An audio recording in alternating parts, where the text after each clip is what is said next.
আসসালামু আলাইকুম।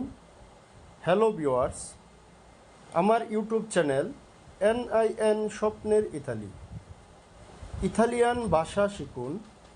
আজকের ক্লাস সহজ উপায়ে 1 থেকে 100 পর্যন্ত সংখ্যা গণনা। আসসালামু আলাইকুম। ইতালিয়ান সংখ্যা গণনা 1 থেকে 100 পর্যন্ত। নাম্বার 1, 10, 20, 30, 40, ইতালিয়ান 1, 10,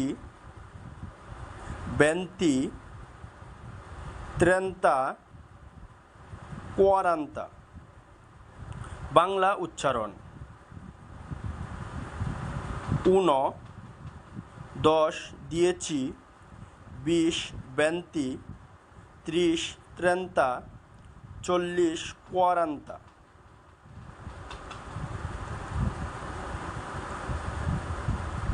নাম্বার 50, 60, 70, 80, 90 ও 100।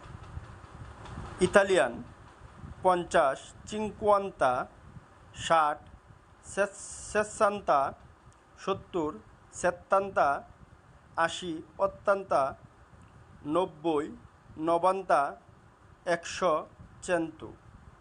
বাংলা উচ্চারণ 50, 50, 60, 70, 70, 70, 80, 80, 90, 90, 100, 100। সংখ্যা গণনার ক্ষেত্রে আমরা 1 থেকে 20 পর্যন্ত মুখস্থ করে নিব, আর 20-এর পর থেকে ধারাবাহিকতা বজায় রেখে 100 পর্যন্ত লিখব। যেমন 20-এর ইতালিয়ান হচ্ছে 20, তারপর আছে 21। এখন আমরা ইতালিয়ান ভাষায় কিভাবে 21 লিখব আমরা সেই বিষয়ে ক্লিয়ার হব। যেমন 20 যোগ 1, 21, 21, 20 যোগ 1 এর সমাধান 21। কিন্তু ইতালিয়ান নিয়মে কখনো দুইটি ভাওয়েল একসাথে হওয়ার সুযোগ নেই। সেহেতু আমরা কি করতে পারি? সেহেতু 20 থেকে আই অক্ষরটা উঠিয়ে দিব, এর সাথে 1 যোগ করব।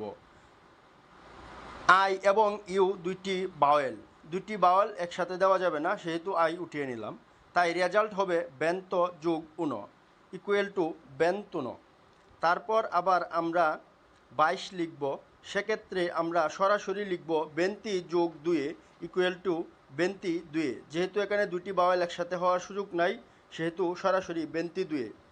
শুধুমাত্র 21 ও 28-এর ক্ষেত্রে এক নিয়ম প্রযোজ্য। এখন প্রশ্ন থাকতে পারে, ইতালিয়ান শব্দে ভাওয়েল কোনগুলো? উত্তর ইংরেজির মতোই এ, ই, আই ও ইউ, এই 5টি ভাওয়েল। উদাহরণস্বরূপ আমি 21 থেকে 30 পর্যন্ত লিখে দিলাম, বাকি 30 থেকে 100 পর্যন্ত একই নিয়মে হবে। 21 20 যোগ 1 ইকুয়াল টু 21। যেহেতু এখানে 20-র আই এবং ইউ দুটি ভাওয়েল, সেহেতু আমরা এখান থেকে আই উঠিয়ে দিছি। তারপর আছে 22 20 যোগ 2 ইকুয়াল টু 22। 23 20 যোগ 3 ইকুয়াল টু 23।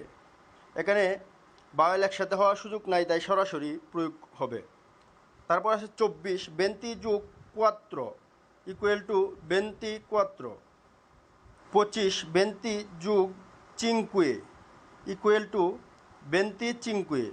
26 20 যোগ 6 ইকুয়াল টু 26।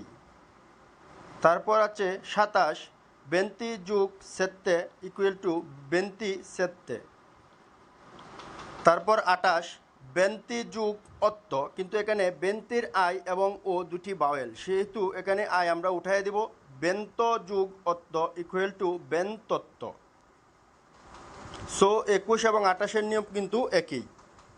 29 20 যোগ 9 ইকুয়াল টু 29।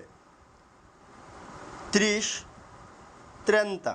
সো আমরা সকলেই বুঝতে পারছি নিশ্চয়ই আমরা সকলেই ভালোভাবে বুঝতে পারছি। সো সকলেই আমার ভিডিওটা সাবস্ক্রাইব করে পাশে থাকুন। ধন্যবাদ সকলকে।